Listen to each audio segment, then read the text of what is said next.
Gusto mo ng bloodbath, pero 16 ang abogado mo. 16 ang abogadong kinukuha mo. Gusto mo ng bloodbath, ayaw nyo ituloy ang impeachment. Bobo kayo. Tatanggapin ko. Di ako katulad kasi nung iba na nilalakad talaga na sila yung maging Senate President. Naku, sinabi nga ni na may nagsasabing mga senador, kinakausap mo daw para ikaw ay maging senador, ay maging Senate President. Ngayon, tinatanggi mo na talagang nilalakad mo. Politiko dati. Matagal ka na ng politiko, trapong-trapo yung datingan mo, achiche. Alam mo kasi pag minority leader ka, kailangan lahat ng batas na pag-uusapan ay alam mo. Naku, ang dunong nito. Kahit hindi abogado, lahat ng batas alam mo. Daing mo pa abogado. Ikaw na lang ang spokesperson ni Marcos, wag na si Claire. Oh. Daig pa nito, abogado, lupit lang. Handa ako. In case na ako'y hindi ihalal ng ating aming mga kasama, handa naman ako mahalal as minority leader. Pero mayan, di ba parang traditionally yung minority, ito yung oposisyon at kakatakbo lang ni Senator Soto bilang pambato ng administrasyon. Yan na sinasabi natin. Hindi ba parang saliwa ito na magiging minorya siya? Ibig sabihin, para sa akin as I see it, wala na talagang kapangyarihan si Marcos sa Senado. Heto ang magandang balita. Goodbye impeachment na nga ba? Tila tatapusin na sa wakas ng Office of the Ombudsman. Gumalaw na at nagbigay utos kay Vice President Sara Duterte at siyam na iba pa mula sa Department of Education at the Office of the Vice President na magsumiti ng kanilang counter affidavit kaugnay ng ineklamong inihain ng ilang buayang kongresista sa House of Representatives tungkol umano sa maling paggamit ng confidential funds. Gaano kaya ito katotoo mga kababayan? Ating alamin. Pero bago ang lahat, kung bago ka pa lamang sa aming channel, please huwag kalimutang mag-like, subscribe at i-click ang notification bell para mas maging updated ka pa lalo sa lahat pa ng bagong video na i-upload namin. At ito na nga mga kababayan, batay sa kutosang nilabas at kumpirmadong balita na nakalap ng GMA Integrated News, binigyan ng 10 araw ang respondent mula sa pagtanggap ng order upang magsumiti ng kanilang mga sagot pati na ang affidavit ng mga saksi at iba pang suporta o mga dokumento. At ang utos ay kasunod ng reklamong isinampa ng Kamara kamakailan lamang laban sa Vice President na si Sara Duterte Carpio at iba pa para sa mga kaso umanong kinabibilangang plunder, technical malversation, falsification, perjury, bribery at betrayal of public trust. Sila may tuturing na ito bilang isang welcome development at least sa Ombudsman at sa Korte Suprema. May totoong due process, may sense of fairness, latagan ng mga ebidensya at pagpapatunay. Sa makatuwid, hindi na kailangan ng impeachment dahil korte na mismo ang hatol sa Vice Presidente na si Sara Duterte Carpio, ang Ombudsman. Kaso nga lang, paalis na rin si Samuel Martires, ang Ombudsman ngayon. Hanggang July na lamang ang kanyang termino bilang Ombudsman. Tanong ng taong bayan kung papalitan na at mag-a-appoint si Marcos Jr. ng kanyang tauhan. Abay magiging patas pa ba kaya ito para sa Vice Presidente Sara Duterte, ang Ombudsman, o maaring iakyat ng Ombudsman sa Sandigang Bayan if ever na makitaan ng Ombudsman ng probable cause ay ang Sandigan ng Bayan ang maglilitis sa Vice Presidenteng Sara Duterte. Natatagal pa ng taon bago makapag-render ng final decision kung guilty ba o acquitted si Vice President Sara Duterte at kung guilty si VP Sara Duterte, halimbawa iakyat pa ng Vice President sa Korte Suprema for appeal. Kakain muli yan ng taon at baka matapos na lang si Marcos Jr. sa 2028 ay baka hindi pa natapos ang kaso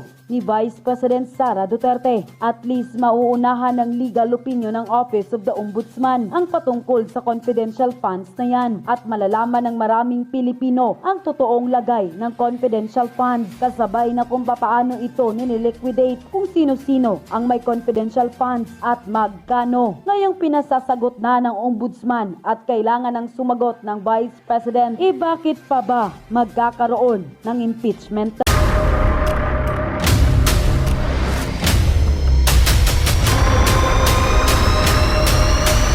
Bago tayo mag-umpisa, baka pwede nyong i-like ang video na to.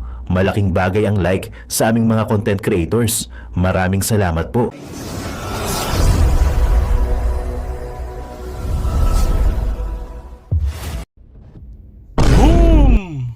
Yun guys, magandang araw sa inyo. It's me again, Boy Sardin, isa sa membro ng Banateros Vloggers. So pasensya na kayo sa ating background kasi nito tayo sa may sakyan. At pasensya na, ngayon ako nagpakikita sa inyo mga babayan. So diretso tayo sa ating video.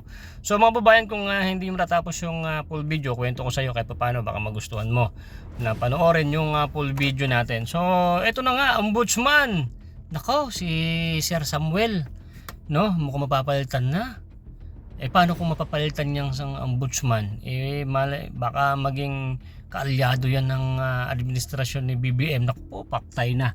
Pero sa video na to, sa amin, at sabi ni Coach Oli, mas gusto namin talaga na matuloy yung impeachment. Wag na kayo magche-buretche pa na marami pa kayong mga sinasabi. Para patagalin pa impeachment, impeach na kaagad. Kasi ang daming mga ebidensya ni BP na tinatago na hindi pa na papakita. Alright, dito sa video na ito mga babayan, itong si Tito Sotto. Masama ang loob kasi hindi nyo siya binoto na ano. Gusto niya kasi maging Senate President, no? Awanin. At dito, sabi ni Tito Sotto, dapat daw, alam mo daw, ang lahat ng mga batas, dinaig pa ni Tito Sotto, Senator Tito Sotto, ang mga abogado. O, di ba? Bro mo, hindi at abogado. Dapat daw, alam niya dapat lahat ng mga batas. Ba, lupit, no? At dito sa video na to, makikita nyo dyan, nasalita din si Risa Hontiveros Virus, pero hindi kasama sa preview. Panoorin nyo, ang ganda nito. So hindi ko nahahabaan yung aking sasabihin at nakita nyo naman yung preview at sana magustuhan nyo po yung full video, panoorin nyo. At sasama ko po rito mga babayan yung ating charity mission dahil pinapanood nyo po yung ads ni Boy Sardinas. Try ko lang na isama yung charity sa ating politics, baka sakaling payagan po na YouTube at para makita nyo naman kasi nagpapasalamat ako sa inyo kahit paano meron po tayong kinikita sa ating ads at pinapanood mo Mara. Ito, panoorin mo to at hindi mo to nakikita, nasa page ko kasi ito, baka dito sa YouTube baka pwede naman din mapalabas at baka hindi magalit sa YouTube kasi haluan ko, pakita ko sa inyo kasi dapat ako magpasalamat po sa inyo mga babayan dahil nakakatulong po tayo at hindi nyo nakikita yan sa ating mga content. So try ko lang ipakita dito sa video na to. Nasa dulo po isang ate na may kasamang baby na 2 months old. Ang kanyang asawa ay 74 years old na lolo. Tapos meron pang isang maliit. Tapos na-stroke yung matanda at nabagok at pumutok ang ulo at yung kanyang bungo ay nag-crack. So abangan nyo yung part 2 nun. Ang ganda nun. Kasi pinuntahan namin yung bahay.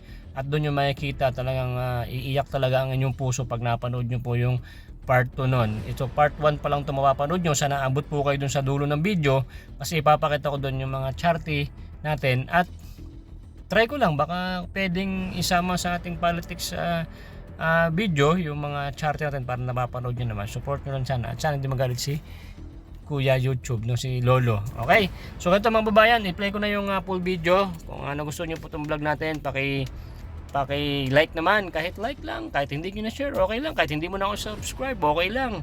At syempre, huwag nyo kakalimutan si Coach Oli at ang buong Banateros. Okay, play mo na yan boy! Ang ganda nito. Let's go! Mga senador, ayaw na kay BBM at hindi na matutuloy ang impeachment. Impeachment, hindi na matutuloy. Ito, pag-usapan natin. Pero Soto, sa pagka-Senate President, sino kaya ang lamado sa dalawa? Live mula sa TV5 Media Center pa rin, nangunguna sa balita, si News 5 Senate Correspondent, Mean Los Baños. Mean, ano ba ang usap-usapan at sino ang may numero sa dalawa?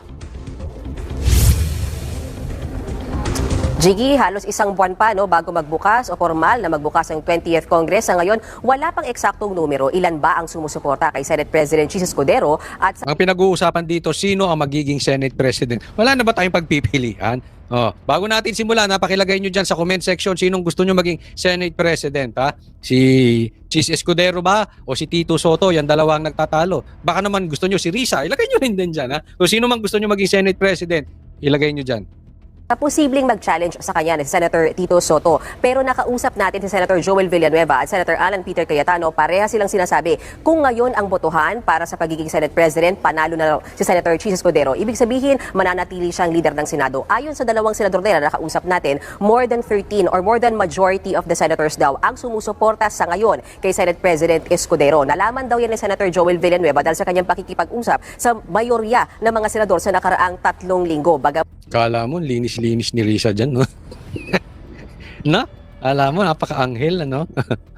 At sabi niya, hindi raw siya ang nanligaw, hindi siya ang nag-gather ng votes for Senate President Escudero. Pero nandyan din naman yung posibilidad na mabago pa yan. Kung baga, Jiggy, hindi pa yan yung final answer. Marami pang pwedeng mangyari sa 4 na linggo mula ngayon hanggang sa July 28 sa pagbubukas July 28 pa magbubukas ang 20th Congress, but for the meantime, lamang po si Chis Escudero sa bilang. So malamang siya maging Senate President.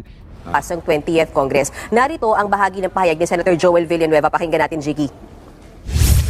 Kung ngayon nga po ang botohan Hala, na si Robin Padilla nasa likod mo. Pangasar.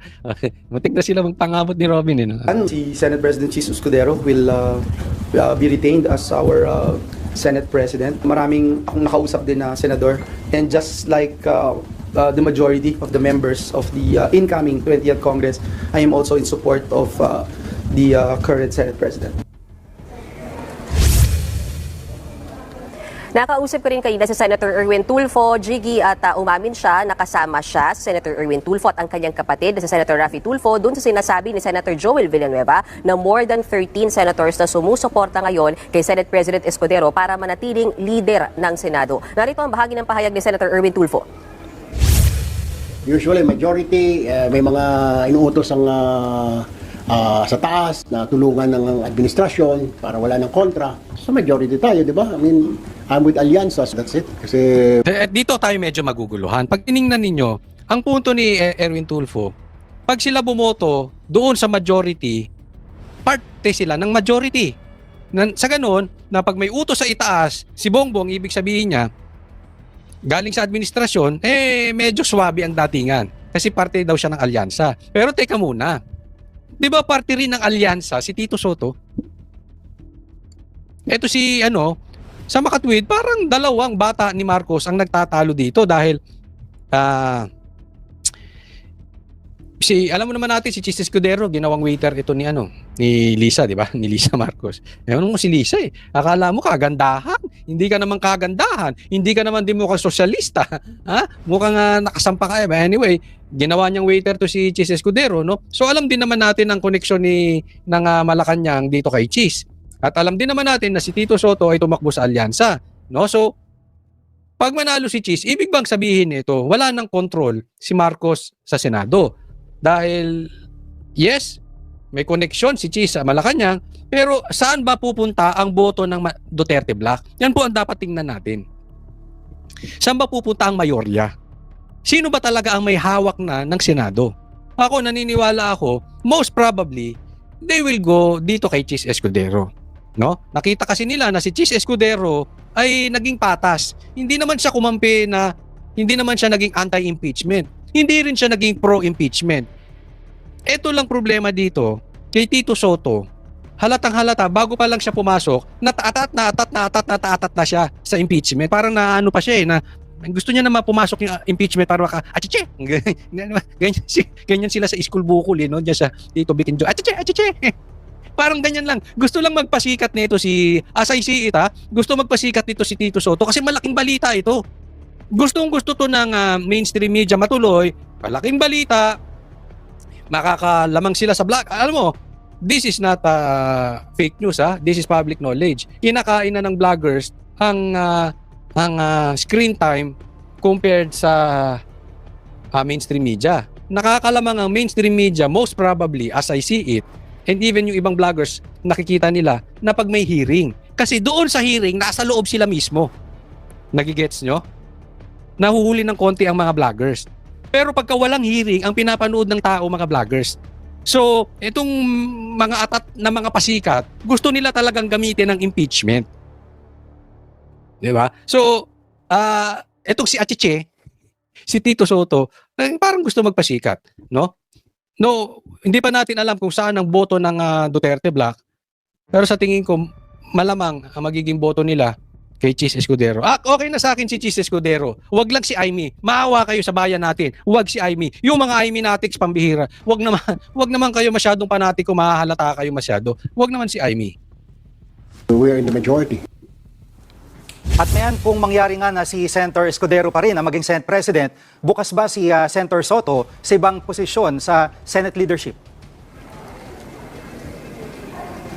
Paliwanag ko lang, Jiggy, paano yung posibleng senaryo sa July 28 pagbubukas ng 20th Congress. Dapat kasi dyan may 2 senador na magtutunggali o magkukompete para sa Senate President. Kung sakasakali na manalo nga at manatili si Senate President Jesus Escudero at kung sakasakali hindi pala rin ni Senator Tito Soto, automatic siya yung magiging minority leader. At sinabi niya ngayon, handa rin daw siya sa role na yan. Bagay daw kasi yan na hindi bago sa kanya dahil naging Senate minority leader din siya nung panahong Senate President si Nene Pimentel.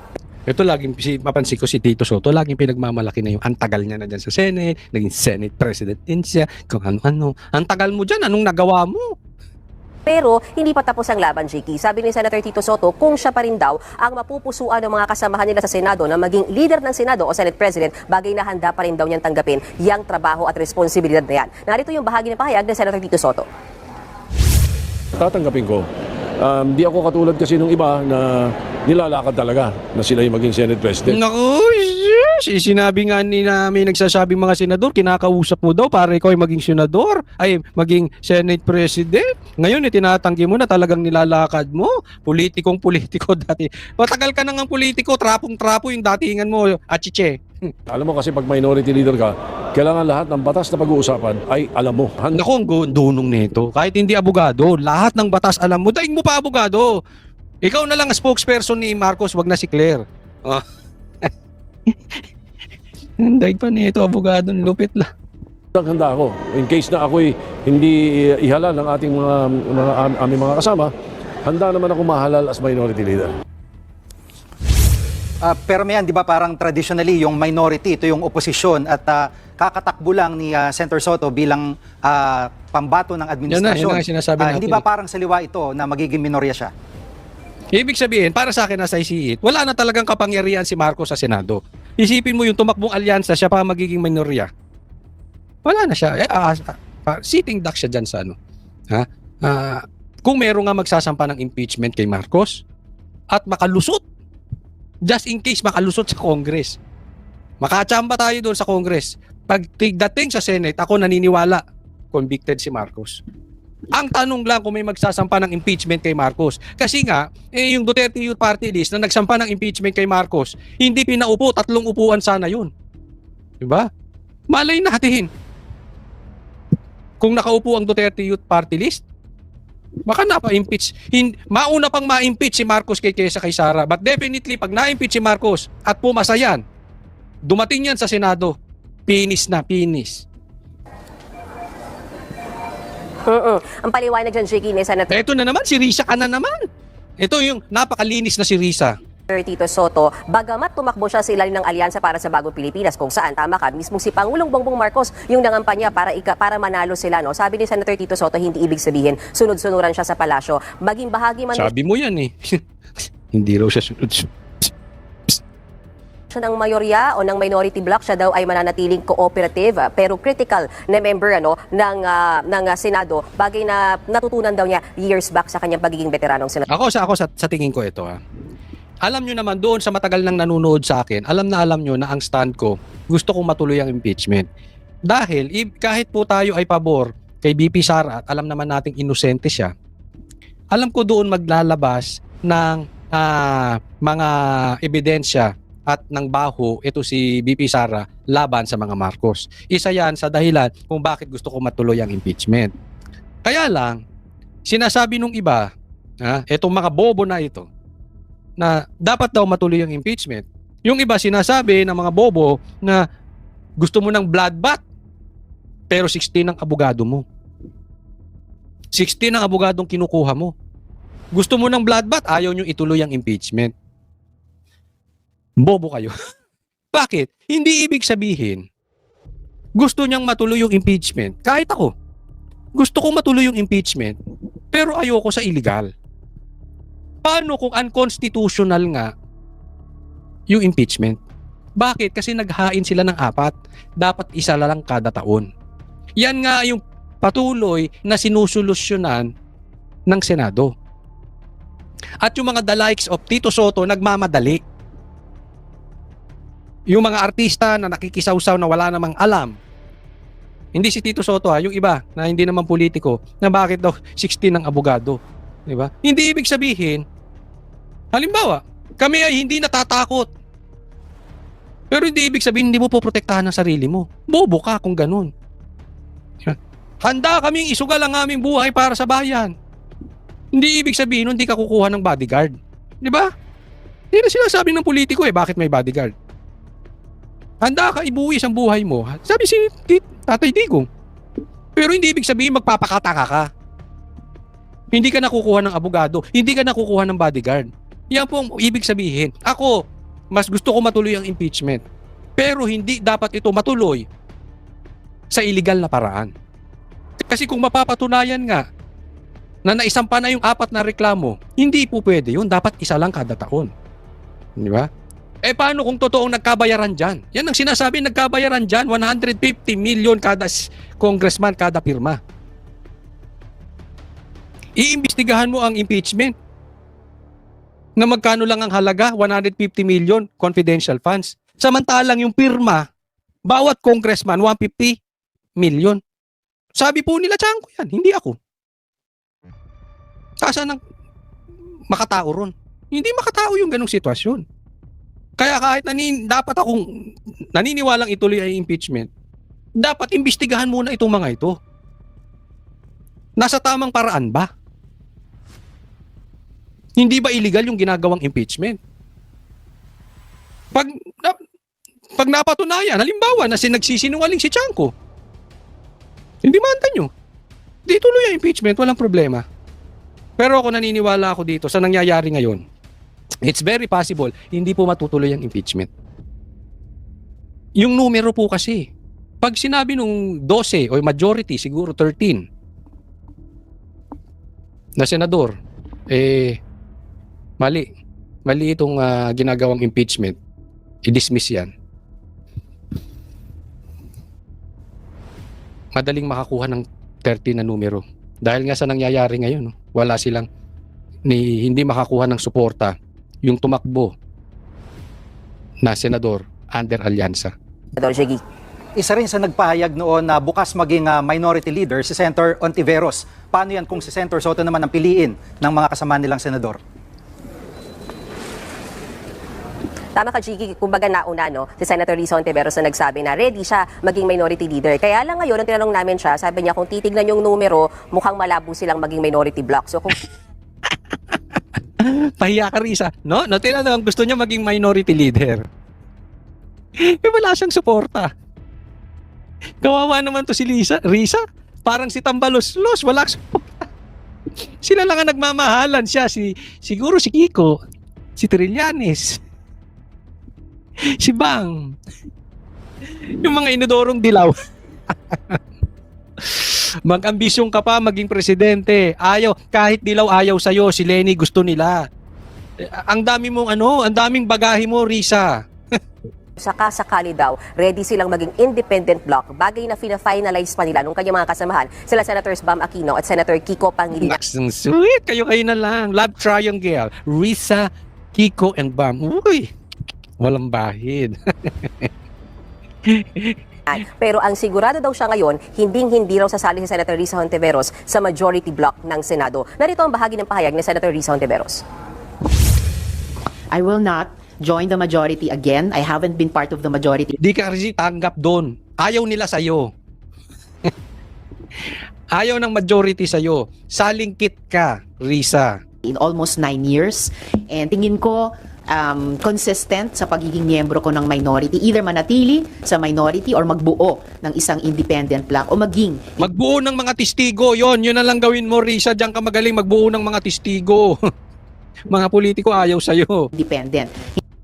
Teka muna, parang Hindi lang dahil sa nakaraan, pero dahil din sa kinabukasan. At yun na nga mga kababayan, ano na ang masasabi mo? Kung mayroon kayong hinaingat komento patungkol sa balitang ito, please comment down below. Pag-uusapan natin yan sa comment section. At kung nagustuhan nyo ang video, ay huwag kalimutang mag-like at i-share na din para mas marami pang makaalam at umabot ito sa marami sa ating mga kababayan. Maraming salamat po. Nako, kalit naman ang bata na yan. 2 buwan po. 2 buwan, tapos yung sabi mo sa akin, yung asawa mo, 74 years old. Opo. Ano, nakabuo pa, malupit, ano? Opo, nakahabol pa. Nakahabol pa ng isa bago na stroke. Opo.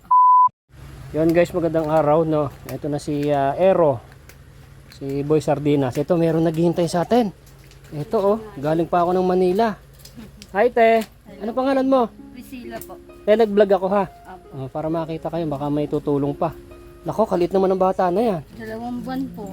2 buwan, tapos yung sabi mo sa akin, yung asawa mo, 74 74. years old. Opo. Ano, nakabuo pa, malupit, ano? Opo, nakahabol pa. Nakahabol pa ng isa bago na stroke. Opo, bago po na-stroke. Paano kayo nabubuhay ngayon, te? Na-stroke na si tatay. Isa po yung mga anak ko po, nagdidilensya po ng ano po, naghahanap po minsan ng mga saging-saging dyan lang po sa tabi, sa aming halaman dyan, sa paligid. Sa paligid, oo. Yung saging yung bibenta nyo. Opo, yung tanim po ng asawa ko bago siya na-stroke. Ano sabi ng doktor? Gagaling pa siya? May, ano pa po, may iniinom naman po siyang maintenance. Pero 74 na siya, malakas pa. Opo. Kasi pag mga taga-bundok na mga Exercise tatanda, lang. talagang malalakas pa talaga yan. Pero Ay, ngayon, nakabuo pa nga ng isa oh. pero ngayon po yung pagkabagsak niya lalong humina ngayon. Yung sabi mo, nabagok, na Opo, ano, nabagok po yung ulo natahi yung ulo niya. Opo. Alak ka. Butas po yung dito niya sa may ano, yung nag-crack po yung ano niya bungo. Alak ka. Kaya nga po naghanap po ako maintenance para po sa gamot sa ano niya, ulo. Ano daw gamot doon? Hindi ko po ano, nandun po yung ano, yung reseta sa bahay. May nabibili rito nun? Wala po yata sa bayan. Malalaki pong tablet kasi yun. Nagtingin na kayo dyan. Wala. Dito tayo sa bundok eh. Ewan ko kung meron dito nun. Opo, mahirap. Magkano raw isa nun? Yan lang po ano, sir. Hindi Meron na siyang reseta kaso walang naiinom na gamot dahil wala kayong pambili. Pambili po. Ba't paano niyo po ako nakilala? May nagsabi lang po sa akin dyan sa kapitbahay. Nakimarites, nagmarites na. Hindi naman po. Kapitbahay ko lang Baka humingi sakali na lang matulungan ka. po. Opo. Ano ba yung gusto mong hiling? Na, Bigas. Opo. Tsaka po, pambili po ng gamot ng asawa ko. Ba't parang iiyak ka na? Huwag kang iiyak. Hindi naman po. Kawawa naman Na yung ano bata, lang po oh. sa hirap ng buhay namin. Ilan ba yung anak niyo po? 6 po. Naku po, mahilig talaga si tatang. 74 years old. Meron pang nakaisa pang habol. Opo. 2 Bago siya buwan. na-stroke pa niyan. Bago pa siya na-stroke. Opo. Naku po, matibay talaga. Pero So, ngayon, mahina na tumayo. Mahina na siya kasi nga na-stroke na nga eh. Opo. Na-stroke. Ilang taong ka na ba, Nay? Ano pa po, ano na po ako, 38 po. Last na talaga yan. May edad Opo, ka na wala rin. na po talaga. Tsaka mahirap ang buhay eh. Ayun nga po. Sabi ko nga po sa asawa, control na talaga. Yung na talaga. Mahirap. Malamig kasi dito sa bundok eh. Wala, ganun lang talaga. Kanina ka pa naghihintay dito sa akin ay. Opo, kahapon pa po kami pumunta rito. Kahapon, Opo. wala po ako rito kahapon. Ano pangalan mo, Nay? Priscilla Lopez. Ayan, si Priscilla Almeda, naghirap na. Naku po. Nabuntis ng 74 years old, si Priscilla Almeda. Ayan, joke lang po pinapatawa ko lang kayo. Sanay na po. So, kakain tayo, Nay. Bumili kasi ako ng ulam, nagluluto yung tropa doon, ha? Opo. Gusto ko mapuntahan ko kayo. Opo. Ha? Para po, hindi naman po talaga ako nagsisinungal para po makita nyo rin kung ano pong katayuan namin. Hindi, sa para baba. makakita ko rin din kayo. Malay nyo, kaso yung vlog ko po kasi sa page ko, hindi siya nagkakaroon ng kita eh. Mayroon pang violation. Opo. Pero okay lang, tutulungan naman kita ha. Kasi sana kung kumikita yung vlog ko, kaya ba nagbablog ako ngayon, Opo. malay nyo, maraming mag-share tapos maraming nanood ng ads. Yung kinikita po kasi ng video, binibigay ko po sa may-ari ng video. Ako lang yung nagbablog. Pero yung kinikita, binibigay ko. Pero sayang, wala pa. Tulungan na lang. Tutulungan ko kayo ha. Opo. Binabaha nga po kahapon kaya po naka-absent yung anak ko pong isa na po. Binaha. Nasa bundok tayo ba tayo bibiha? Ba't babaha? Binaha po sa likod po kasi hindi na ko kaya ng ano. Papunta sa inyo yung tubig. Opo. Saan ba kayo? Bandang bangin o ano? Hindi pa naman po bangin na bangin po. At least bahay nyo yun. Opo. Sarili po namin. Buti na lang at may sarili Ang kang ano po namin bahay. talaga, bahay po namin ano lang, yung tabing-tabing na yero, may masilungan lang, kahit hindi ayos pong bahay. Pero malalaki na yung anak mo, sabi mo. Opo. May nagtatrabaho naman na anak mo. Opo. Kaso po kulang pa po sa kanya. Eh, malit lang ang sahod siguro eh. Mababa lang din. Pinagkakasya niya lang din sa sarili niya. Mahirap po umasa lang lagi sa anak. Pero may mga anak na matutulungin. Eh, baka maliit lang talaga yung sahod. Opo. Ang gwapo ng bata oh. Hirausog po. Mausog ka pa hapon. Ayan. Yung isang ampun ko na kasama na vlog ko, ganyan lang siya kaliit, 2 buwan. Nung pinahiram sa akin ng nanay, pinagamot ko. Tapos hindi na kinuha, nasa akin na, malaki na. 3 taon na yung baby. Si Baby Rico, shout out doon sa Abro ngayon. Ganyan lang kaliit yung nakuha kong baby. Kasi nga walang pampadedi yung nanay. Pinapa-dedi ng Bear Brand. Iyak ng iyak tapos may sakit na, sobrang malnourished na siya, payat na payat. So, kinuha ko siya, na-save ko yung buhay niya. Sa akin po, breastfeed po ako. Breastfeed. Kaya pala medyo mataba siya, ano? Opo. Ang dami niya naman pong mga sugat-sugat. Yun nga po eh, naano ko rin eh. Ayan o, meron din po Aba, siya. nahawa na yung baby. Meron po talaga, dati pa yan. Wala pong ano yung nagamot yan eh. Diyan o, papacheck up mo sa center. Sabi daw po, rasis lang. Eh, nilalagyan ko na lang po siya ng langis. Binigyan ng antibiotic kasi hindi naman gumagaling na zero. Diyan, sa ano? Sa katil siguro, marami atang lamok sa inyo. Maano po siya, parang nik-nik lang. Dapat maglilinis kasi kung may nik-nik yan, Makati talaga yun. Opo, kasi madamo din sa kabila eh. Madamo? Kanino yun? Madamo? Sa kabila lote po yun, di ko pa alam kung kanino po yun. Dapat nadamuhan kasi napag-aanuhan ng mga lamok. Isa po na lang namin pinapausukan. So ayan mga babayan, pakihintay po ng susunod na part ng video. No, ito, i-upload ko muna to. Hintayin nyo yung susunod na part. Kasi pupunta tayo dun sa bahay nila. Tingnan natin yung kanilang lagay. Tapos gusto ko makita yung asawa niya na na-stroke na at nabagok, no? At bigyan natin muna sila ng bigas. Tapos kunin natin yung reseta ng kanyang asawa. Kasi nga po ay na-stroke, bumagsak, nabasag yung ano daw, may bungo, may crack. Tapos walang iniinom na gamot. Paano mong gagaling yun kung walang iniinom na gamot Tiyaga-tiyaga lang po. Nako po. Baka daw sakaling gumaling siya. Oo. So yun mga babayan, no, shoutout doon sa aking mga mami sa Amerika, no, baka gusto niyo tulungan sila, sabihin niyo lang sa akin at ay iaabot natin sa kanila kung ano po yung gusto niyo itulong. Shoutout kay Mami Sharma Marquez, Mami Leticia, ayan, si Mami Amabella, sila Mami Tintin, yung mga sponsors natin na nag-charity tayo. So ito karapat dapat yung tulungan to.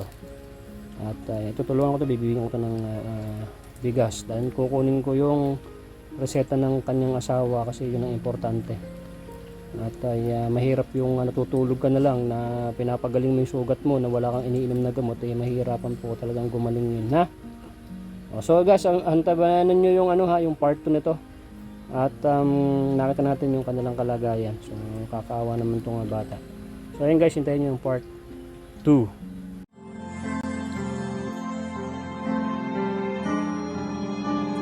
Melody ng song. Ang bayan ko'y pinagpala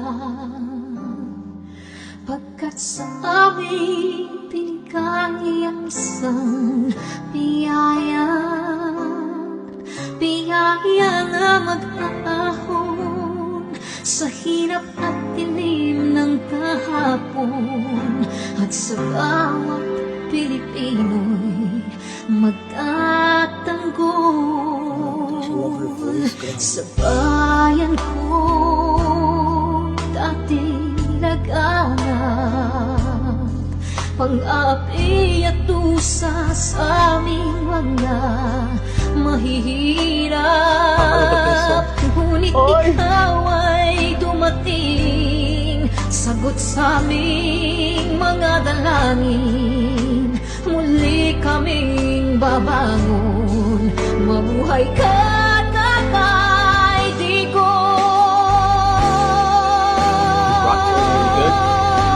Ama, maraming salamat. Aming mga mata'y minuhulat, gawain na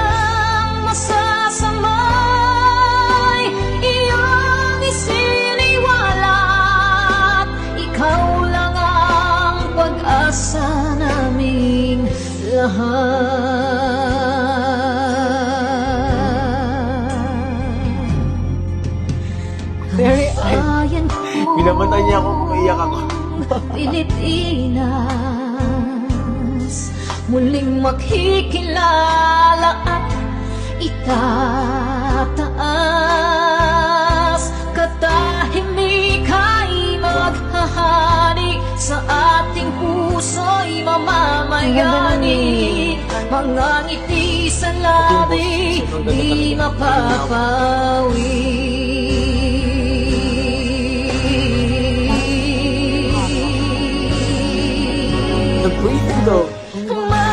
Mabuhay ka, Tatay Digong, maraming salamat.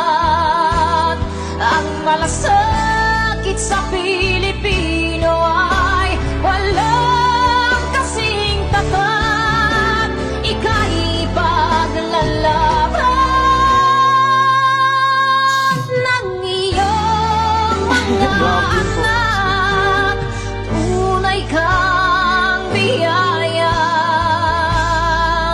sa bansang Pilipinas.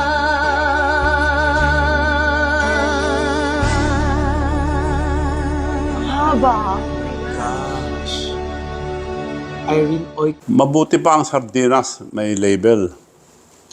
Eh tayo, wala. Nay, ito na yung bayad ko sa isa, ano? O, kunin mo yung isa. Isa muna. Iyan, no? Tapos, isa pa. Di ba? 4 dapat na sardinas, eh.